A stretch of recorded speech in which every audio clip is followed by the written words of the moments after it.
Quando nós estávamos cantando aqui pela cruz, Ele me chamou gentilmente, me atraiu, e eu sem palavras fui atraído pela cruz, né?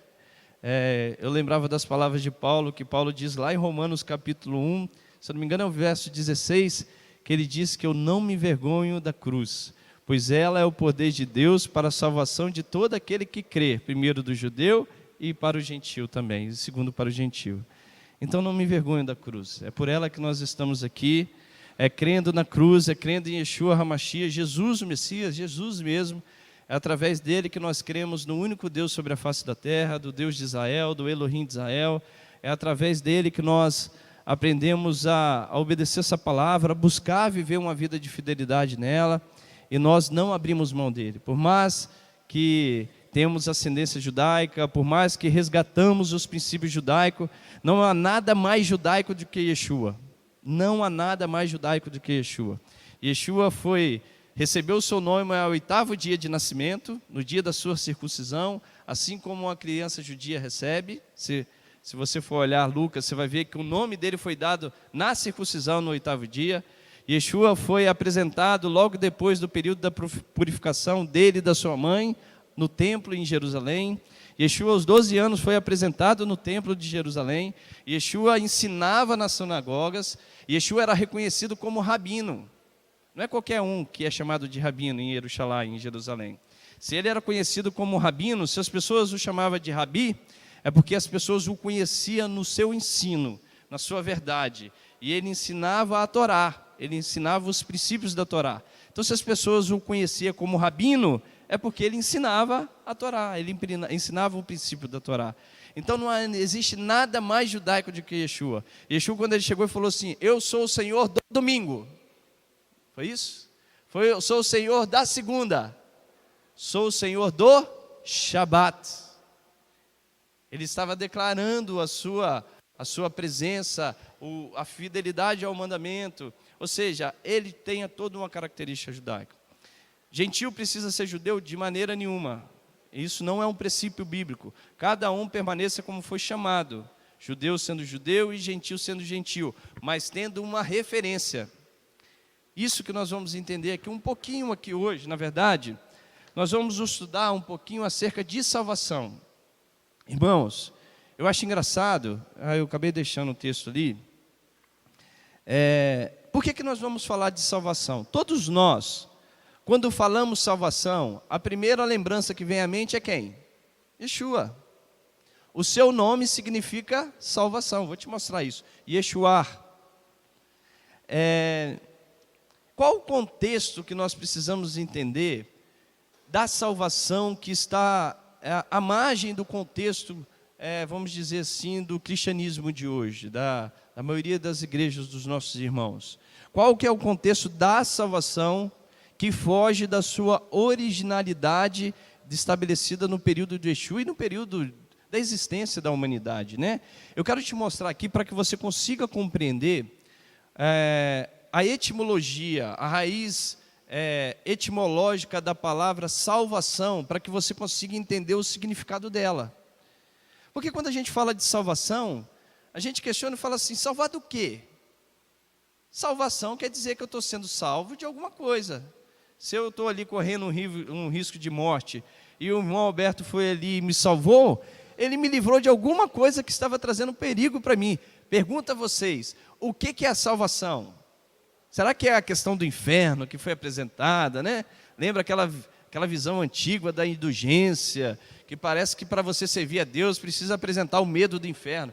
Irmão, se você serve a Deus por esses motivos, que eu posso te dizer que ele é muito deturpado, você não serve a Deus pelo verdadeiro sentido. Não se serve a Deus pelo medo, se serve a Deus pelo amor. O medo é quando aquela falha do amor que nós possuímos, ele entra na situação, quando ele começa a escapulir, a gente lembra que a gente tem o temor ao Criador. Não é medo, é temor, é diferente, né? Medo parece que você foge. Temor, você tem uma reação de dizer não, por temer aquilo. Então, quando você entende a palavra salvação na sua originalidade, você vai conseguir compreender ela melhor. Vou te explicar isso aqui um pouquinho mais na frente. Mas antes eu queria ler com vocês Salmo capítulo 50.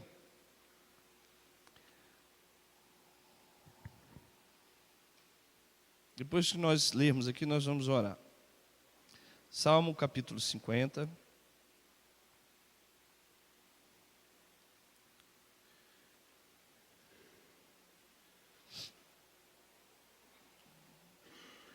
Do verso 1 até o verso 23 diz assim, ó. Olha que interessante o verso 23, que eu achei ele maravilhoso. Foi esse que você leu hoje, pastor José? Foi o Salmo 50 que o senhor leu de baixo? Foi, né? Diz assim, ó. O Deus Todo-Poderoso, o Senhor, fala e chama a terra do nascer do sol até o seu ocaso. De Sião, perfeito em formosura, resplandece Deus. O nosso Deus vem e não se calará. Adiante dele um fogo consome e há grande tormenta ao redor dele. Chama os altos céus e a terra para julgar o seu povo. Congregai os meus santos, aqueles que fizeram comigo uma aliança com sacrifícios. Os céus anunciam a sua retidão, pois Deus mesmo é o juiz. Ouve-me, povo meu, e eu falarei, ó Israel, e eu, Deus, o teu Deus, testemunharei contra ti. Não te repreendo pelos teus sacrifícios ou holocaustos que estão de contínuo perante mim. Da tua casa não aceitarei novilhos nem bodes dos teus currais. Pois meu é todo o animal da selva e o gado sobre milhares de colinas. Conheço todas as aves dos montes e meu é tudo que se move no campo. Se eu tivesse fome, não te diria, pois meu é o mundo e tudo que nele há. Como carne de touro ou ou sangue de bodes? Oferece a Deus sacrifício de louvor, paga ao Altíssimo seus votos, e invoca-me no dia da tua angústia, e eu te livrarei, e tu me glorificarás. Ao ímpio, porém, diz Deus, que direito tens de recitar as minhas leis, ou de tomar a minha aliança na tua boca? Tu odeias a correção, e lanças as minhas palavras para detrás de ti. Quando vês um ladrão, consentes com ele, tem partes com os adúlteros. Usas a tua boca para o mal, e a tua língua trama enganos. Assenta-te a falar contra o teu irmão, e fala mal contra o filho da tua mãe.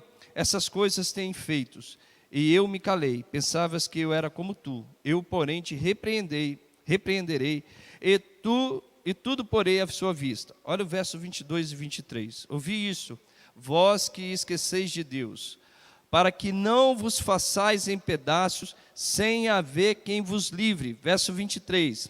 Aquele que traz oferendas de agradecimento, honra a mim, e aquele que procura sempre melhorar o seu caminho, a este mostrarei a redenção divina. Algumas traduções, mostrarei a minha salvação, né? Mas aqui o contexto mesmo é redenção divina. Aquele que busca melhorar o seu caminho. Irmãos, isso aqui para mim é fantástico. Eu sempre falo que Deus trabalha com pessoas imperfeitas, Deus trabalha com pessoas que têm deficiências nas suas personalidades, nas suas atitudes, no seu falar, no seu agir, no seu demonstrar, mas Deus trabalha com pessoas assim, mas que queiram evoluir e melhorar o seu caminho. E eu mostrarei a minha redenção, eu mostrarei a minha salvação. O primeiro propósito que precisamos ter todas as vezes que adentramos adentro dessa casa, ou todos os dias nas nossas orações, nos nossos lares, é para que eu seja melhor do que eu fui ontem. Esse é o propósito de um servo de Deus, esse é um propósito de uma serva de Deus, de melhorar, de evoluir, de crescer, de prosperar nos caminhos. É assim que se progride um servo de Deus, é reconhecendo que os erros existem e assim ele pode ter oportunidade no próximo dia de ser uma pessoa melhor. Então, quando nós falamos de salvação, a primeira pergunta que eu falo é: a gente precisa mexer um pouquinho com a mente. Salvar de quê? Porque salvação, no nosso dicionário, diz assim: ato ou efeito de salvar, ou salvar-se. Saudação, redenção. Tirar ou livrar de um perigo. Livrar da morte. Salvação. De onde que vem esse termo e qual o seu verdadeiro significado? Eu preciso entender, porque quando eu olho que Yeshua é a minha salvação e Ele é a sua salvação, Ele faz um chamado para que essa salvação venha a ser conquistada por nós. Ela é dada no momento de graça, mas ela precisa ser preservada, ela precisa ser trabalhada. A salvação, ela tem um processo que fala do passado, ela tem um processo de presente e ela tem um projeto de futuro. A salvação não é só um momento que você recebe sem nenhum significado.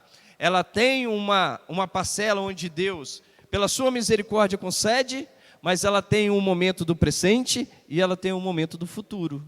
A salvação tem essas 3 etapas. Eu vou te mostrar isso aqui. Mas onde originou a palavra salvação? Quando você começa a ler a Bíblia, a primeira vez que você verá essa palavra será no livro de Gênesis, capítulo 49, verso 18. Abre lá comigo. A palavra salvação. É a primeira vez que você vai encontrá-la. Antes vamos orar, que eu falei que nós íamos orar, acabei esquecendo, né? Eterno, nós te louvamos pelas suas bênçãos, nós estamos aqui para louvar e engrandecer o teu nome. Pedimos para que o Senhor fale aos nossos corações, para que o Senhor nos abençoe, para que o Senhor possa fazer presente no meio de nós, como nós cremos, ó Pai, que o Senhor sempre está. Yeshua nos prometeu que não estaríamos órfãos, mas que Ele nos concederia o Consolador, que nos abençoaria e nos daria sabedoria no nosso proceder, no nosso andar. Seja o Senhor abençoar todos nós, que saiamos daqui, ó Pai, com a compreensão da Tua Palavra, desejosos, como nós lemos aqui, de melhorar o nosso caminho, de tal maneira que o Senhor venha mostrar a Tua redenção, a Tua salvação para todos nós, e que possamos sermos melhores como seres humanos. Assim como o Senhor chamou Abraão para que ele fosse perfeito na Tua presença, esse é o mesmo chamado para nós. Não que vamos alcançar a perfeição de Abraão, mas que vamos alcançar a perfeição que o Senhor requer para cada um de nós, dentro do nosso limite, dentro do chamado que o Senhor nos deu. Por isso eu peço a Tua bênção sobre os Teus filhos, peço a Tua bênção sobre mim, de maneira que o Senhor revele a Tua presença e para que Te conheçamos a cada dia, para que o Teu nome venha a ser exaltado e glorificado nas nossas vidas. Obrigado por tudo, é o que nós pedimos e oramos no nome de Yeshua. No capítulo 49 de Gênesis, no verso 18, aqui, irmão, só para a gente fazer um breve resuminho do que está acontecendo aqui no capítulo 49 de Gênesis. Jacó chama os seus filhos, ele estava próximo, Jacó era o terceiro patriarca, né? Nós tínhamos Abraão, tínhamos Isaac, temos Jacó, e ele chama seus 12 filhos, os seus filhos, e para perto de si, como ele estava próximo da sua morte, para abençoar cada um dos seus filhos e profetizar sobre as suas vidas. Ele profetiza. Dali começa já a mensagem da tribo de Judá falando de Yeshua, que dele levantaria um rei que reinaria sobre toda a nação de Israel. Foi uma profecia de Jacó. Quando chega na tribo de Dan, ele fala acerca da salvação. Lá no capítulo 49, verso 17, diz assim, ó, Dan será serpente junto ao caminho, uma víbora junto à vereda, que morde os calcanhares do cavalo e faz cair o seu cavaleiro para trás. A tua salvação espero, ó Senhor. É a primeira vez que na Torá a palavra salvação. Em hebraico, eu vou te mostrar como está escrito em hebraico. Olha só. Essa canetinha, ela gosta de funcionar no momento dela. Green, passa aí para mim, Poli, por favor. Ali, ó. Ali em hebraico está escrito Lishuar Kiviti Adonai. Lishuat Kiviti Adonai. Lishuat quer dizer na tua salvação. Kiviti quer dizer espero. Adonai é o nome do nosso Deus. Então, na tua salvação eu espero. Está vendo que eu coloquei a palavra ali em amarelo? A palavra Lishuat. Está vendo? Essa palavra ali em amarelo é o nome de Yeshua. Como escreve o nome de Yeshua? O nome de Yeshua está dentro da palavra na tua salvação, que está ali descrito Lishuar Kiviti Adonai. Na tua salvação espero Adonai. É a primeira vez na Torá que aparece o termo salvação. Mas salvar do quê? É isso que eu estou perguntando. Na tua salvação espero eterno. Salvar do quê, irmãos? Será que Dan não tinha uma salvação? Será que Jacó estava profetizando, se Dan não tinha, Que salvar do quê? Essa é a pergunta que eu quero que vocês tentem imaginar. Do que nós precisamos ser salvos? Ah, você vai falar assim, mas do inferno? De onde você vai encontrar esse termo inferno na Bíblia? Precisamos salvar de algo que a Torá nos diz, que os profetas nos falam e que o Novo Testamento nos ensina. É isso que eu quero mostrar a vocês. O outro termo que você vai encontrar, logo depois desse, o segundo, você vai encontrar lá em Êxodo capítulo 15. Pode passar, pode.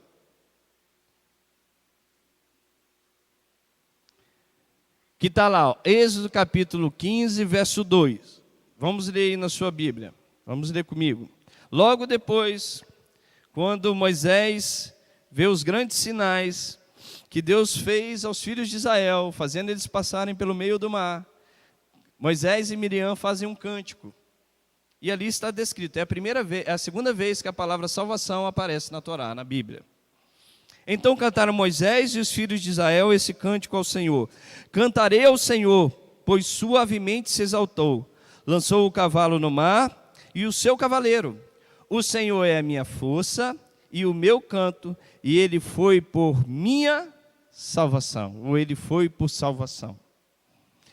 Ali está o mesmo texto em hebraico. Ozim Vezihat Iar Vaihili Yeshua.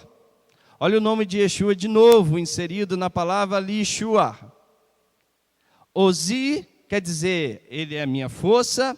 Vezihat quer dizer a minha canção. Iar quer dizer eterno. Então, ele é a minha força, a minha canção, eterno. Vaihili Yeshua, para mim como salvação. Então aqui é a segunda vez que a palavra salvação está sendo descrita da Torá. Só que neste momento Moisés está falando do perigo que a nação de Israel estava sofrendo, com a vinda de Faraó e seu exército, e o mar se abre, a nação de Israel passa livre, o mar se fecha, todo o exército de Faraó é derrotado, e aí Moisés canta, e é a segunda vez que a Torá fala da palavra salvação. Ainda não falei o sentido dela. Só na Torá, só na Taná, o que é Taná? Taná é o que a maioria dos nossos irmãos do Ocidente conhece como o Velho Testamento, né? Só na Taná aparece essa palavra 175 vezes, só na Taná, ou no Taná, né? 175 vezes. Às vezes não vai parecer a palavra salvação,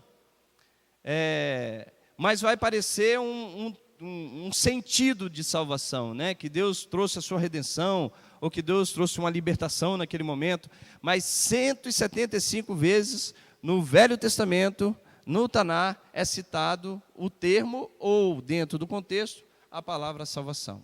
Na Brit Hadashah, no Novo Testamento, aparece 80 vezes, mais de 80 vezes, a palavra salvação. Então, é uma palavra muito importante dentro do contexto bíblico. Mais de 220 vezes é comentado, é citado, é falado acerca da palavra salvação. Vamos entender ela um pouquinho dentro da sua originalidade. Olha só, irmãos, quando você olha lá em Lucas capítulo 1, Lucas capítulo 1,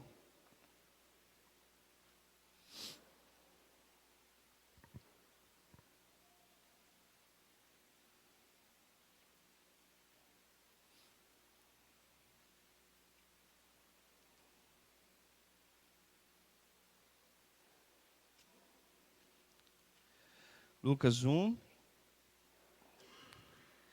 Deixa eu só ir lá que vocês já foram.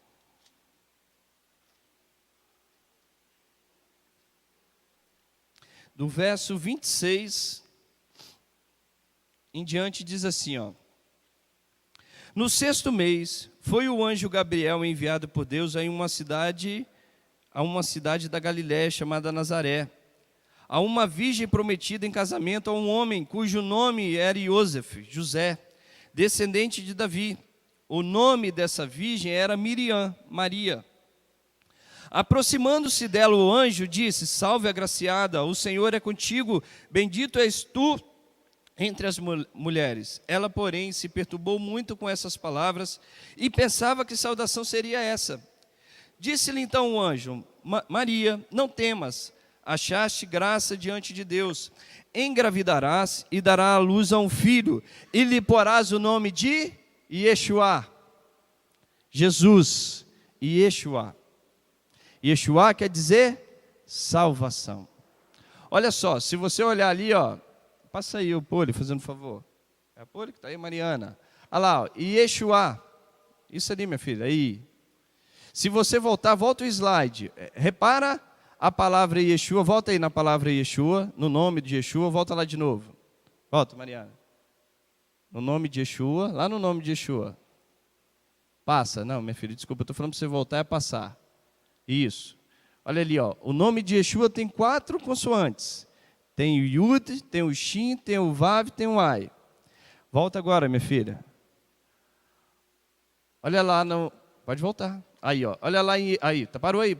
Lá em Êxodo capítulo 15, verso 2, a mesma palavra, ó, as mesmas consoantes. Yud, Shin, Vav e Ai. Yeshua significa salvação. Por que que o anjo dá o nome do Messias, daquele que viria trazer a paz à humanidade, que queria trazer o retorno às pessoas aos princípios bíblicos de Yeshua, de salvação? O que quer dizer a palavra Yeshua? Qual que é a sua origem? Qual que é a sua etimologia? É isso que eu preciso entender. Porque se eu olhar salvação simplesmente como eu estava condenado, nós cantamos aqui, eu estava condenado e agora pela cruz eu fui reconciliado. Isso é uma verdade, desculpa a desafinação. Mas assim, o sentimento de condenação, de inferno, de percepção, ela é muito forte, ela é verdadeira, só que ela não é suficiente. Eu não posso achar que salvação só se refere a eu estar no inferno e agora eu deixo de estar no inferno. Eu tinha uma vida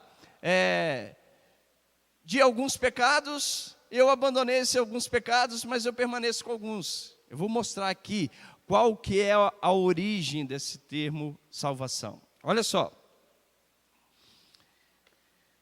Passando aqui, passa mais um slide para mim, minha filha. Depois desse, tá? Do nome de Yeshua. Pode passar. Pode passar. Salvação no contexto judaico,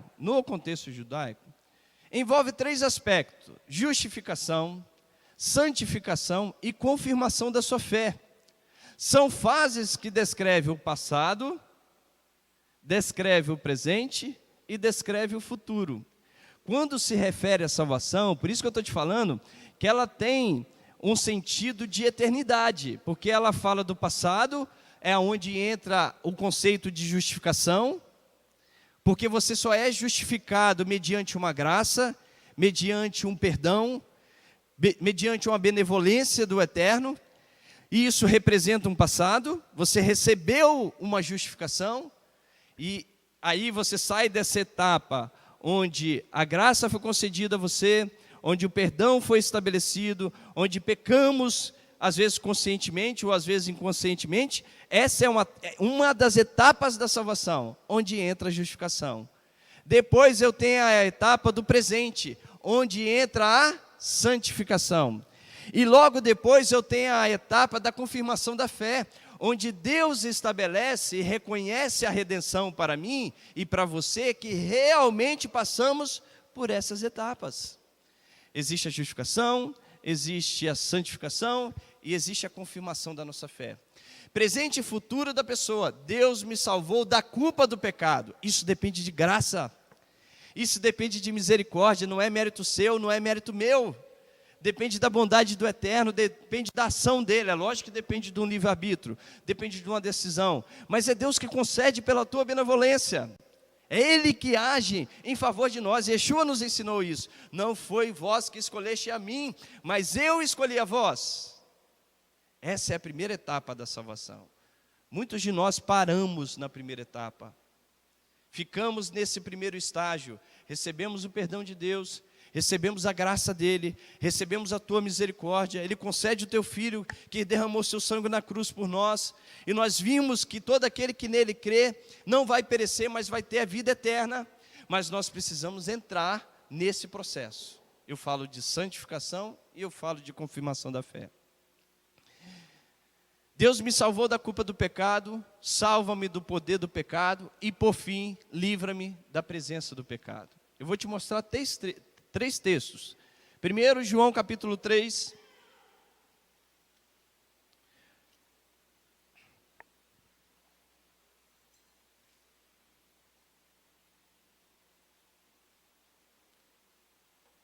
João capítulo 3.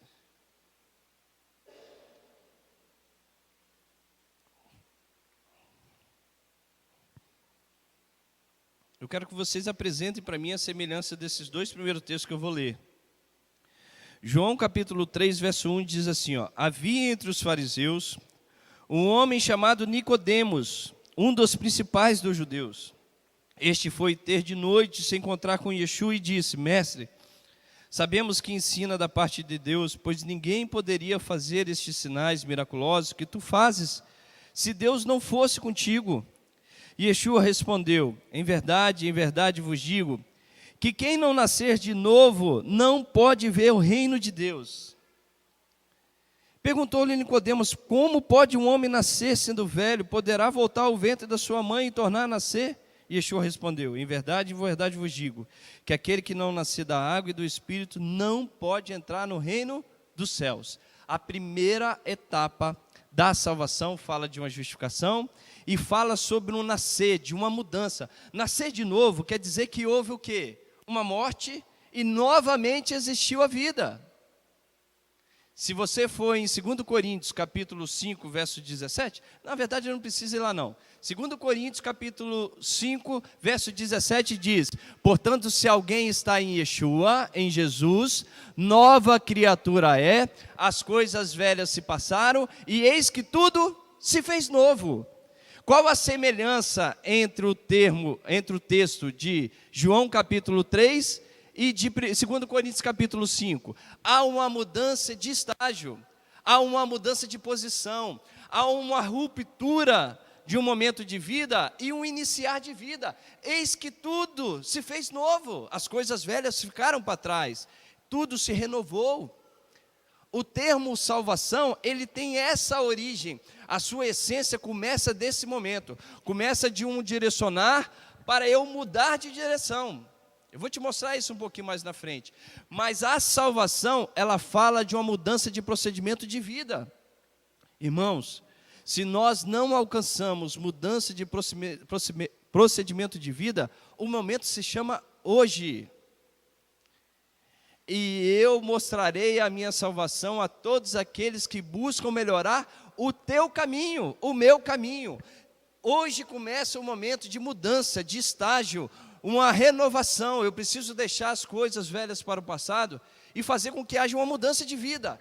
Esse é o primeiro estágio. Eu quero mostrar o estágio que fala do presente. Vai lá em Hebreus capítulo 12.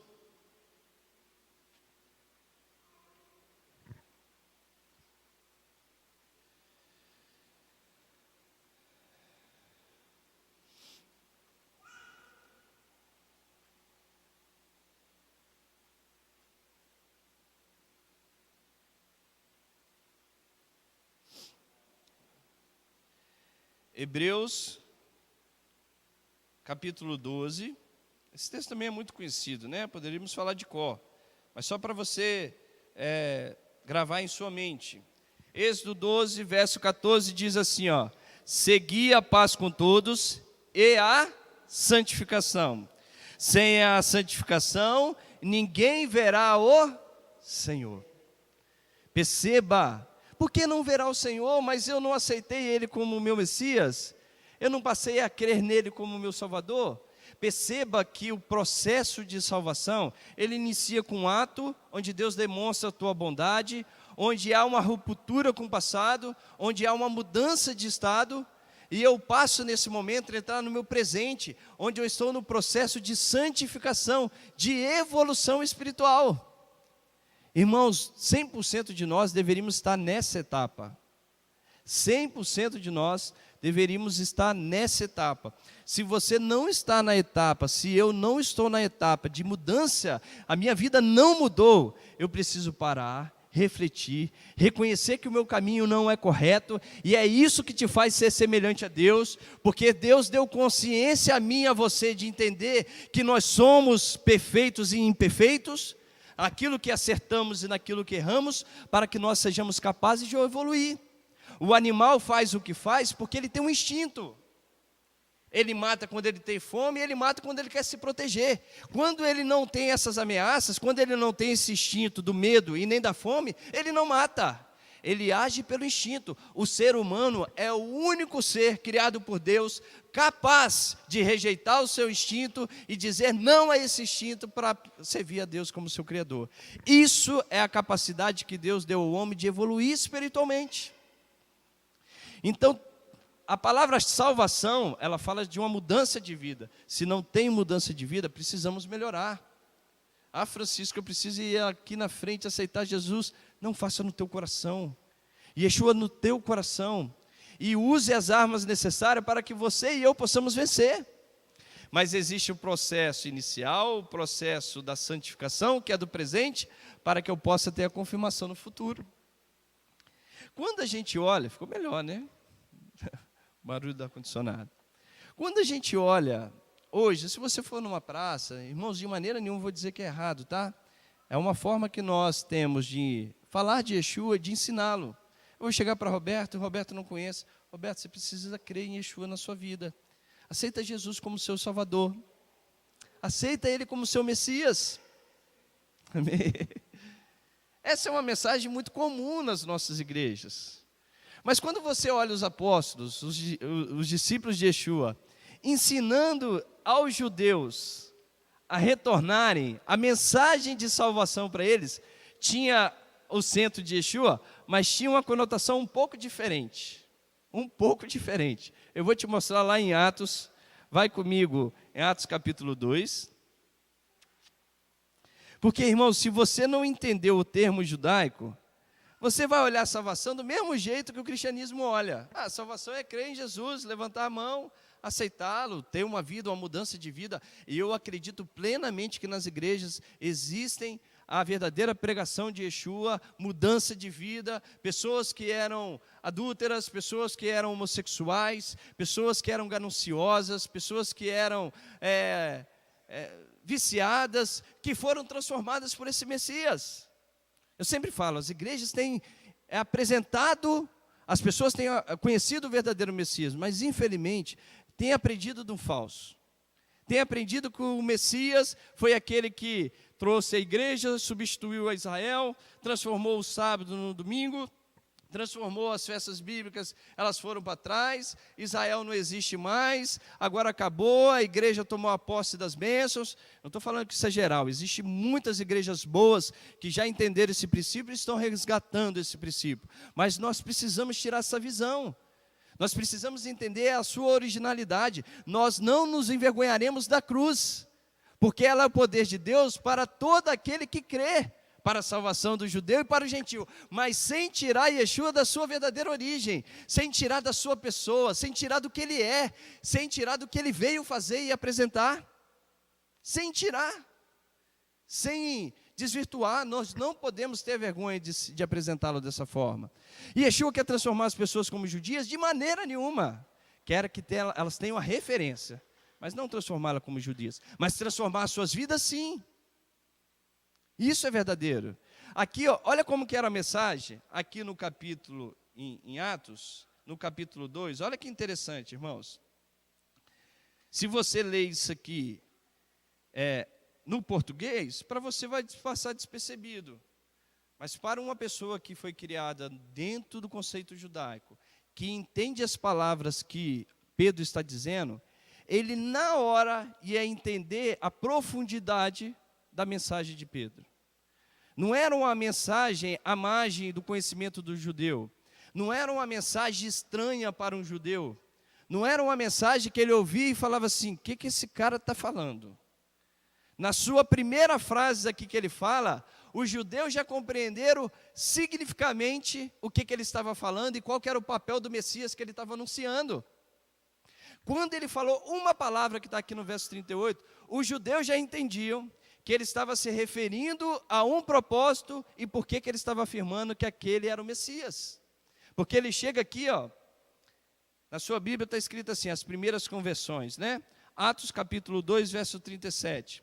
Ouvindo eles isso, afligiram em seu coração e perguntaram a Pedro e aos demais apóstolos: que faremos, irmãos? Disse-lhe Pedro, como está na sua Bíblia?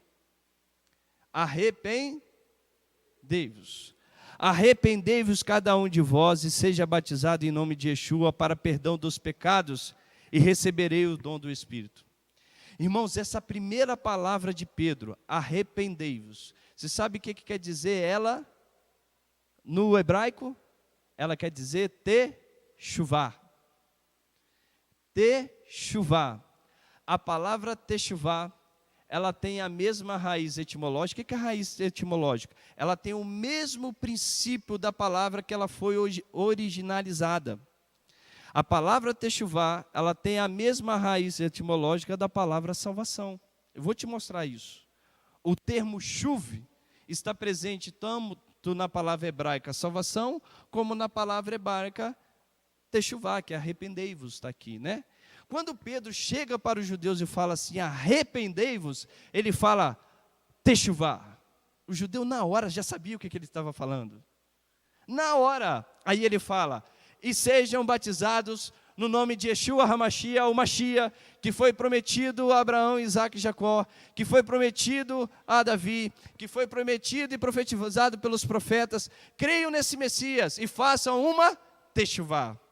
Essas duas palavras, essas duas junções da techuvá com o Messias, elas precisam andar juntas.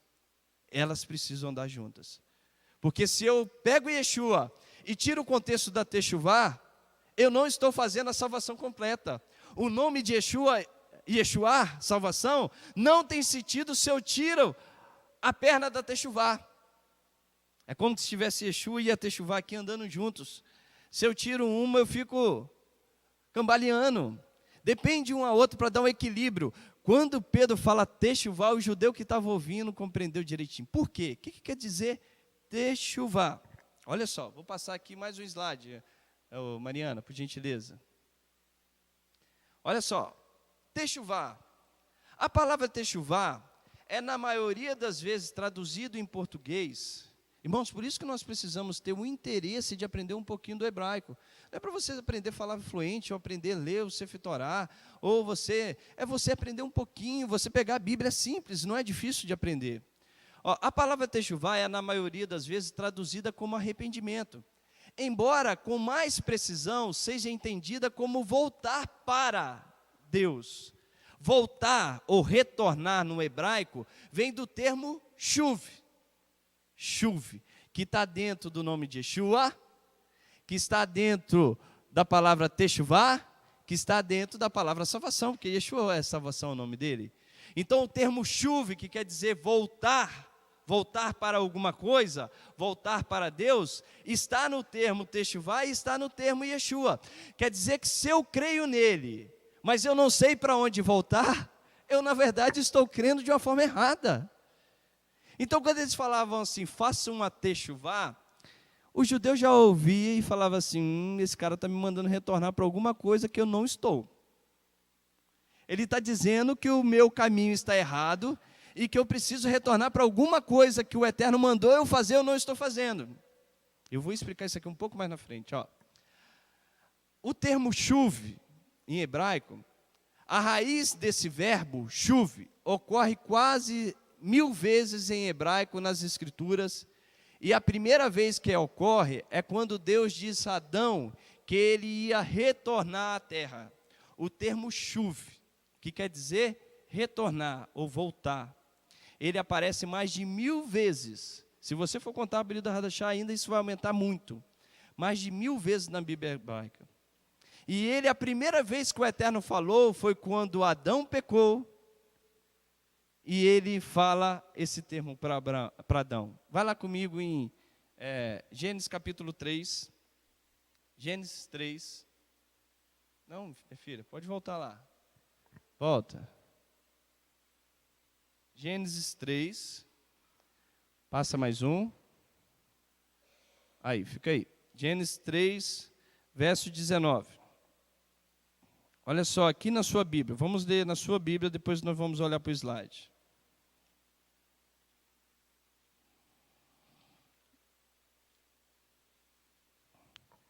Verso 1 diz assim, ó, deixa eu ver se é o verso 1, não, senão não vamos ler muito. Aqui todos conhecem a história, Adão e Eva tinham cometido o seu pecado, e Deus tenta dialogar com Adão e Eva, e quando ele pergunta a Adão, ele bota a culpa na mulher, quando pergunta a mulher, ela bota a culpa na serpente, como a serpente já não tinha nenhum bode expiatório, ela vai e encerra ali, e Deus já condena a serpente e começa ali dando as suas... decretando aquilo que ele estava estabelecendo, né? Aí lá no verso 17, Deus fala assim, ao homem disse, porque deste ouvidos à voz da tua mulher e comeste da árvore de que ordenei não comer, maldita é a terra por tua causa, em fadiga comerás dela todos os dias da tua vida, ela produzirá também espinhos e ervas daninhas, e tu comerás das plantas do campo. Olha o verso 19, do suor do teu rosto comerás o teu pão, até que tornes. É a primeira vez que o termo chuv aparece. Tornar, retornar, né? Sua Bíblia está torne, mas é retornar. Até que retornes à terra, porque delas foste tomado, pois é pó, e ao pó retornará. O que Deus está falando para Adão? Que neste momento, quando o pecado entra no seu coração, ele, em um momento, ele vai ter que retornar para a sua verdadeira origem, de onde ele foi criado. Esse termo retornar, ele quer dizer o quê? Shuv, está lá, ó. Eu não coloquei ali em hebraico o texto, porque ele é grande, não, ia ter que tirar, colar e daria um trabalho danado. Mas hebraico é Bezeat, Aperrat, Ohal, Lehenad, Shuverá, Shuv, ali, ó, até símbolo, coloquei, sublinhei. El Hadamaki, Mimenar, Lucartá, Kiafata, Feelafata, Shuv, de novo. Ali fala de retornar e depois fala tornar ao pó. Retornar um princípio.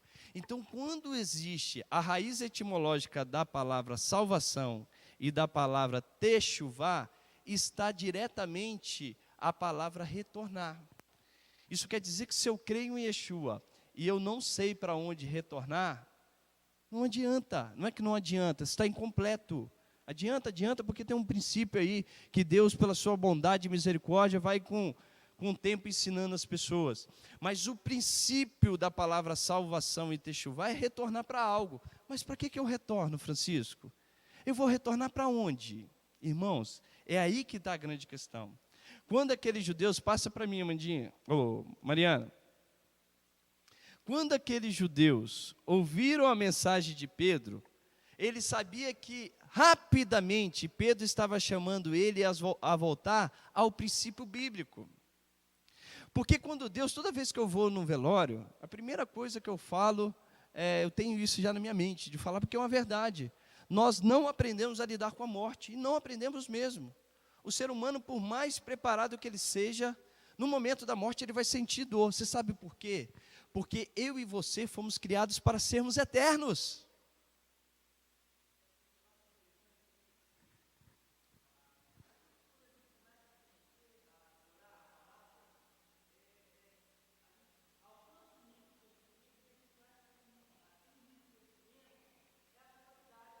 Nunca é.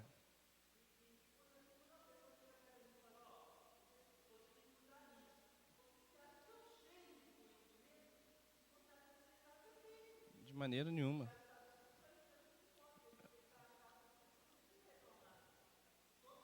E tu precisa. Esse processo ele é diário, ele é contínuo, ele é interminável. Posso te dizer assim, tá? É o culto. É, sim. É verdade. E quando você olha aqui, meu irmão, quando você entende esse termo chuv, de retornar, que todas as vezes que você ouvir esse termo Yeshua, está falando, te chamando para o retorno. Mas para que eu vou retornar? Para o princípio, para como Deus te criou. Deus te criou para ser um ser eterno. Eu não estou falando aqui de inferno e céu. Não estou falando disso. Não estou falando aqui de ser salvo de uma condenação, que essa é uma visão totalmente cristã, vamos dizer, cristianizada, né? De inferno. É uma concepção. Ah, Francisco, existe inferno? Existe, mas não dentro dessa concepção que está, não dessa forma. A Bíblia não é muito clara. É lógico que as pessoas que servem a Deus receberão uma recompensa, e as que não têm um compromisso, alguma punição terá. Mas essa concepção que está aí, parece que ela é igual àquela indulgência, né? Ô Roberto, para eu te perdoar, me dá aqui o seu dinheirinho. Ó, Roberto, se você não fizer isso, você vai ter... Parece que põe um medo nas pessoas para servir a Deus. Irmãos, não deve ser esse o motivo. Eu estou querendo dizer aqui mais profundo, quando o Eterno te chama para a vida, quando Ele te chama para a salvação, Ele está te chamando para uma origem que é sua, que está oculta a ti e a mim, que cabe a nós romper aquilo que está deixando oculto para nós. E esse rompimento vem diariamente com oração, vem com o estudo da palavra, vem com o serviço social, vem com o amor ao próximo. E esse oculto vai sendo quebrado e eu vou retornando à minha verdadeira origem, como Deus falou com Adão. Ao pó você voltará, porque de lá você foi criado, a sua verdadeira origem. Porque Deus nos criou para sermos eternos, para gerar vida. Porque o que gera vida a mim e você, irmãos? É crer em Yeshua e obedecer os seus mandamentos. Aquele que tem os meus mandamentos e o guarda, este é o que me ama. Que mandamento Yeshua estava se referindo? Se o evangelho nem tinha sido escrito. Ele estava se referindo à Torá. Então, quando o judeu ouviu lá a mensagem de Pedro, de falar assim, faça techuvá, os judeus na hora entenderam, opa, se eu não estou guardando o Shabat, eu vou começar a guardar. Se eu estou vivendo em adultério, eu vou parar de viver em adultério. Se eu estou andando como ímpio, eu vou passar a viver como servo de Deus. É isso que é fazer techuvá, é isso que é se arrepender. O processo de chorar, de ter remorso faz parte, mas ele não é o ápice do arrependimento, do verdadeiro arrependimento. O verdadeiro arrependimento é você entender que o seu caminho é errado e você retornar ao princípio da vida. Isso que é o termo techuvá. Eu vou dizer que sem medo de errar, não existe sem techuvá, sem os princípios da Torá estabelecidos. Por que eu estou falando princípios da Torá? Porque nem tudo que está na Torá é para o gentil guardar. Nem tudo. Mas os princípios da Torá têm que estar no coração do gentil, porque senão não tem um compromisso com Hashem, não tem o verdadeiro chamado de Yeshua. Não tem um verdadeiro chamado. Então, quando nós estamos falando de salvação, algum procedimento de caminhar está sendo errado, que eu preciso retornar. Irmãos, não espere você entrar num quarto e ouvir uma música bem gostosa, fui na cruz, na cruz. Isso faz parte, eu não estou aqui negligenciando isso de maneira nenhuma. Pode orar no seu quarto, pode entrar, mas vale muito mais você entrar no teu quarto e mudar a tua posição do que você entrar no teu quarto e não mudar. Ou então não entre no teu quarto, mas mude, porque essa é a verdadeira demonstração que você aceitou a salvação e a mensagem de Yeshua. O teu caminho estava numa direção e você tomou outra. É esse o termo da salvação. Não existe salvação sem a Torá. Não existe a salvação primeiro sem ter Yeshua no teu coração. Então, se você não entendeu isso, este é o momento de compreender a mensagem do nosso Mashiach. Faça uma techuvá. Faça um retorno aos princípios da vida. O que é o princípio da vida? Olha só, isso aqui eu acho que é o inferno. Para mim, o inferno é a ausência de Deus. É a ausência da presença dEle, da bênção dEle. Isso é um inferno. Não precisa ter um foguinho, não, você entrar lá no... Está chamiscando. Não, o inferno é não ter Deus. É não ter a presença dEle na tua vida. É você ter bens materiais e faltar aquilo que é mais primordial, que te dá vida. Yeshua chega para aquela mulher e fala assim, se você beber de novo, você vai ter sede, minha filha. Mas a água que eu tenho para te dar, é a água que vai jorrar vida eterna. É dessa água que não cessa, que Deus está nos chamando. É dessa água que gera vida que Deus nos manda retornar. É dessa água que gera vida que Deus nos manda a cumprir de sedacá com o nosso irmão, a fazer justiça social, a entender que os bens que Deus te deu não é só para ti. Isso está contido na Torá, isso faz parte da justiça social da Torá. Cadê isso ensinado nas igrejas, pastor José? Cadê o princípio, né? Porque as pessoas têm questionado o dízimo. Às vezes questionam o dízimo. Eu não vou dar dízimo. Preciso dar. Antigamente quem dava era o agricultor. Era aquele que tinha uma propriedade agrícola. Esse tinha que dar, porque está descrito na Torá. Porque este era o meio de vida daquela época. Era a moeda daquela época. Era a forma econômica que existia, mas o princípio de dar o dízimo, e dízimo não é só para sustentar a igreja, não é só para pagar o salário do pastor, ou do líder, ou de quem quer que seja. Dízimo, uma parte era para sustentar o templo em Jerusalém e os levitas e os sacerdotes, mas para ajudar o órfão e a viúva, o necessitado. Você lembra que quando você estuda a Torá, que tem lá um homem que tem uma plantação de banana, está lá, 10 hectares de banana, e ele deixa a banana lá, e cai, desses 10 hectares, ele tem uma plantação de 10 toneladas. 1 tonelada cai no chão. Essa que cai no chão pela Torá é dele? Não. É do órfão, é da viúva. E ele pode entrar na plantação que não podia ter cerca e pegar sem pedir, porque estava no chão.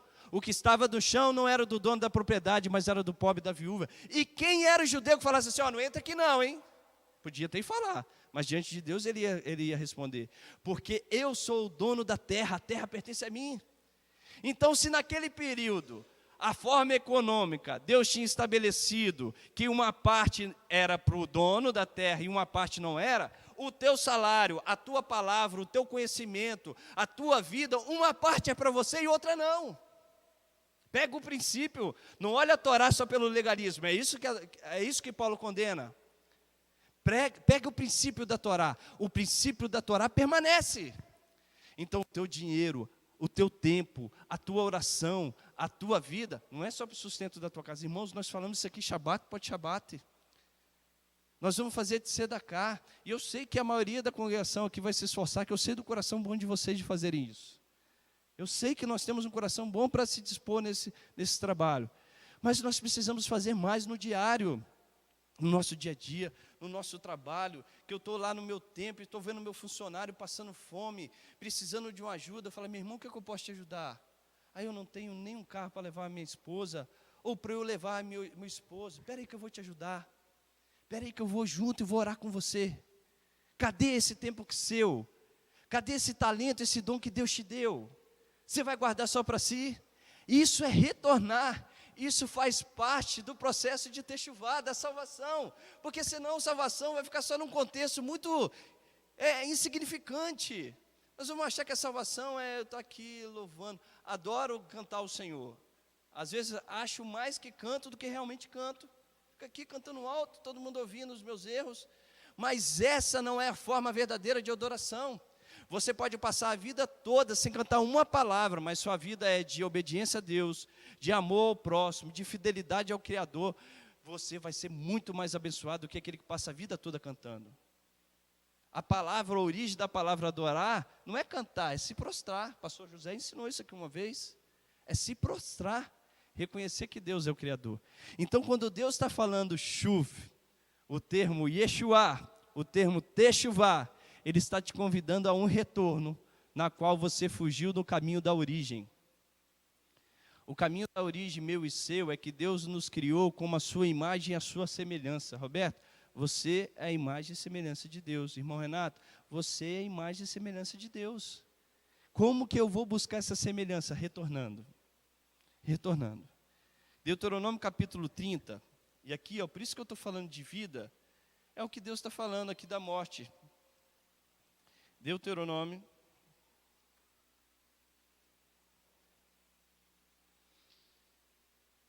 capítulo 30, diz assim,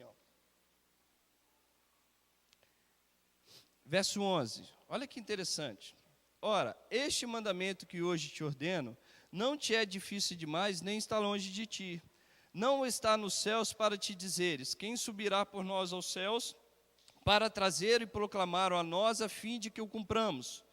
Nem está do outro lado do mar para dizeres, quem atravessará por nós o mar, para que o traga a nós e o faça ouvir, para que o cumpramos. Pois essa palavra está muito perto de ti, na tua boca e no teu coração, para cumprires. Vê, hoje te proponho a vida, o bem, a morte e o mal. Olha aqui, olha para mim. Quando um judeu ouvia esse termo techuvá, ele na hora, ele sabia que o chamado daquela pessoa que estava dizendo essa palavra é que ele voltasse para o Deren Haim, o caminho da vida. O caminho da vida. Ele na hora, ele estava num caminho que o conduzia à morte, e aí eu volto a falar, não estou falando de morte de inferno, eu estou falando da morte, da ausência de Deus. Está nesse caminho, e neste momento esse homem ou essa mulher reconhece o caminho não é correto, e ele retorne para o caminho da vida.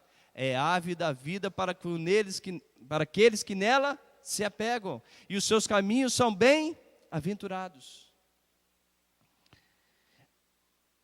Vê, hoje te proponho a vida e a morte, o bem e o mal. Pois hoje te ordeno que ames o Senhor teu Deus, ande nos seus caminhos, guarde os seus mandamentos, estatutos e leis, então viverás e te multiplicarás, e o Senhor teu Deus te abençoará na terra que passas a possuir. Se, porém, o teu coração se desviar, e não quiseres dar ouvidos, e fores seduzidos, e te inclinares a outros deuses, e lhe prestarem cultos, eu te anuncio hoje que certamente perecerás. Eu te anuncio hoje. Não é aquela morte depois, também faz parte. Mas eu te anuncio hoje, a morte vem hoje. Não prolongarás os dias na terra a qual vais, passando o Jordão para possuíres. Os céus e a terra tomo hoje por testemunha contra ti, que te propus a vida, a morte, a bênção, a maldição. Agora escolhe a vida para que viva tu e os teus filhos, amando o Senhor teu Deus, dando ouvido à sua voz e apegando-se a Ele, pois Ele é a tua vida, e Ele dará muitos anos na terra que jurou dar aos teus pais, Abraão, Isaque e Jacó. Irmãos, Yeshua é a nossa palavra viva no meio de nós. Quando nós temos o convite da salvação, o convite da salvação é reconhecer que os nossos caminhos às vezes são bons, às vezes não são bons. E lembra que Deus se alegra com pessoas que lutam, com servos que reconhecem que erraram e querem melhorar como seres humanos. Nós precisamos ter menos pregadores que apontam o dedo, e pregadores que amam, que querem o bem. Irmãos, Deus é um Deus de juízo? É, mas o juízo de Deus não é o meu juízo. A condenação de Deus não é a minha condenação. O meu papel como líder, o meu papel como pastor, o papel do pastor José ou de qualquer um, é de incentivar cada um de nós na caminhada, entendendo que se erramos, vamos melhorar. Se pecamos, vamos melhorar como ser humano. Se estamos no caminho errado, vamos andar pela direita. Se estamos andando errado na esquerda. Esse é o papel de um servo de Deus.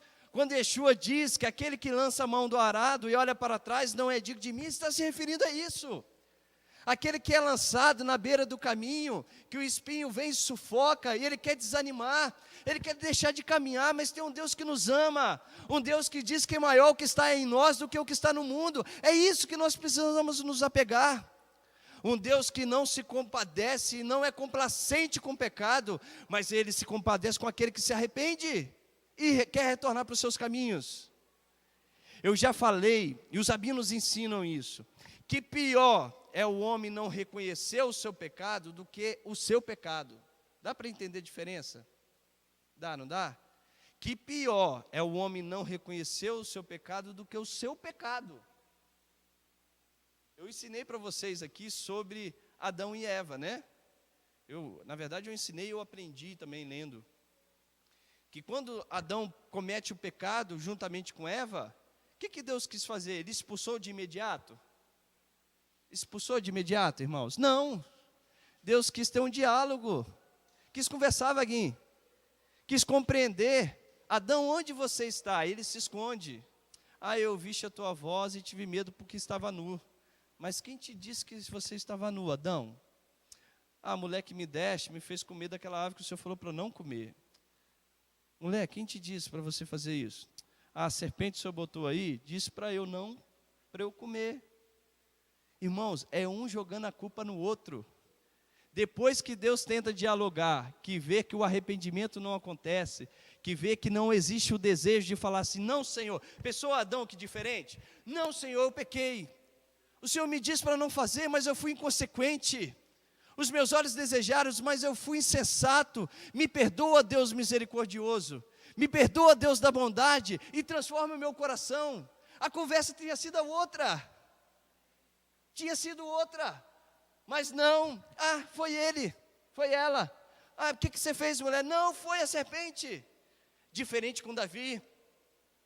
Quando Davi recebe a fala de Natã, o profeta, ele fala: eu pequei contra Deus. Eu pequei contra Deus. É aí que está a diferença, irmãos. Yeshua nos ensina da mesma forma.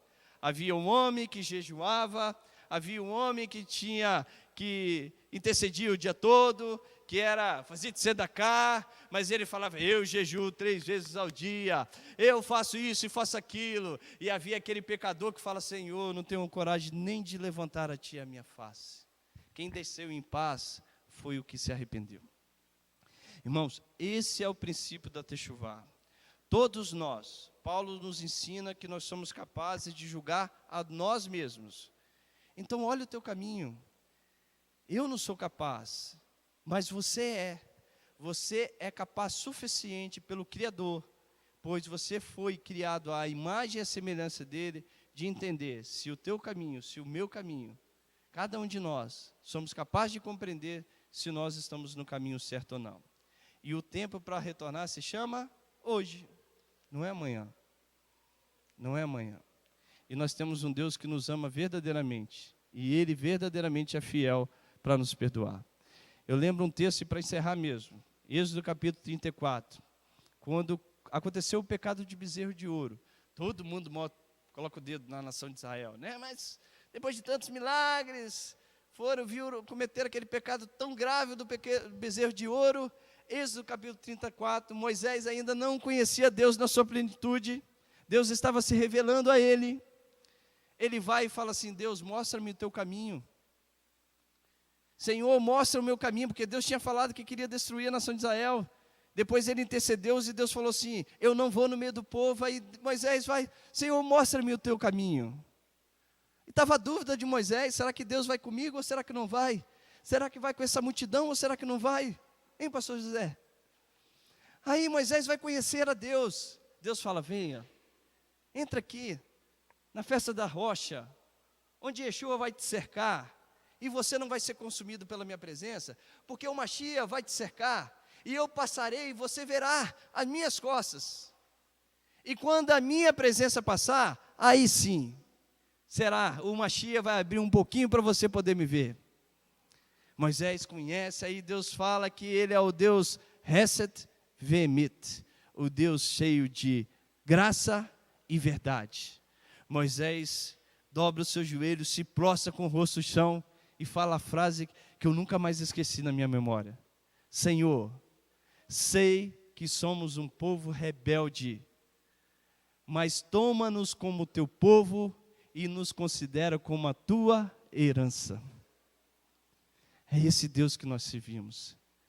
A frase de Moisés tem que ser a mesma nossa: Senhor, eu sei que eu sou falho, eu sei que eu sou pecador, eu sei que eu tenho os meus erros. Chega a me arrepiar, irmãos, falar essa palavra.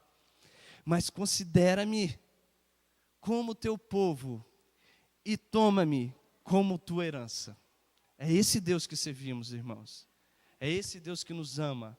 Por isso que Ele enviou o teu Filho, teu único Filho, para que todo aquele que nele crê não pereça, mas tenha vida eterna.